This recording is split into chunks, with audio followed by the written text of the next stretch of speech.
What's up? Good day again sa inyo. Panibagong araw, bisi-bisihan na naman. Yan, so andito na. Umpisa natin. So tara. Para matapos na, kuhain agad ang malaking kutsara. Buhusan ng tubig para lugaw ay maserve na. Sheesh! Joke lang, pagkatapos kong maihalo ay binuhos ko na agad dito sa gagawin nating frying pan, breading pan, all-purpose kumbaga. Ang ilalagay ko dito na hollow blocks is 3 magkapatong lang nang sa ganun hindi sayang yung ating materyales. Talaga namang nagtitipid siya. Sheesh!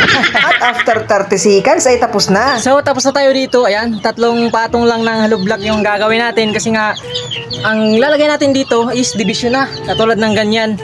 Ayan siya. Bali yung sukat niya mga noks is katulad nan sa 3x3. Ayan yung lapad. Tapos yung paganon 5 feet. Hanggang dun mga nokis. Tapos yung haba, di na natin sukat kung ilang feet yung haba nito. Ayan o. Bali ganito pagbukas. Ayan, division na dito. Sa gilid. So, ganito kalapad.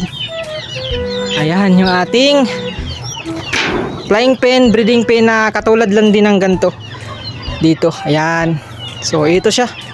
Tapos na tayo dito. So, meron pa tayong hinalo na natira. So, dito naman, sa harap muna yung unahin natin. At shoutout nga pala sa isang nag-comment sa atin, di natin alam kung follower ba siya or siya ay keyboard warrior lang kasi sabi niya mga kanukis, napakadami daw plastic ang kalat daw ng paligid. Omsim, I admit, totoo naman yung sinabi niya. At pasensya ka na, Lodi, on process pa kasi tayo sa pagre-renovate ng ating backyard. Hayaan mo idol, pag ito ay natapos, yung sinasabi mong kalat at plastic, isusunod natin yan kasama yung kapitbahay mo. Sheesh!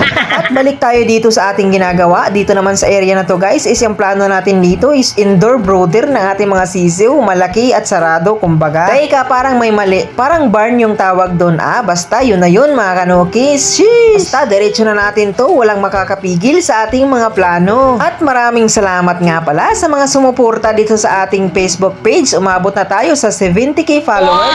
Yan, so ito lang muna sa ngayon. Dito. Hanggang doon, tsaka yung isa. Kasi oras na mga nokis, may susundin pa tayong estudyante.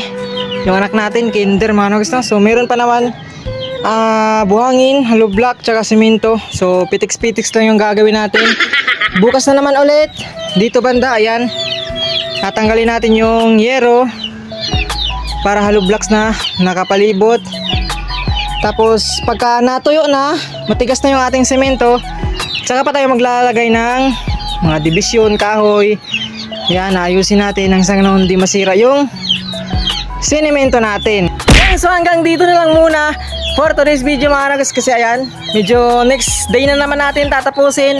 Gagawin, ayan, pinagpawisan tayo ng maraming huyas. So, peace out!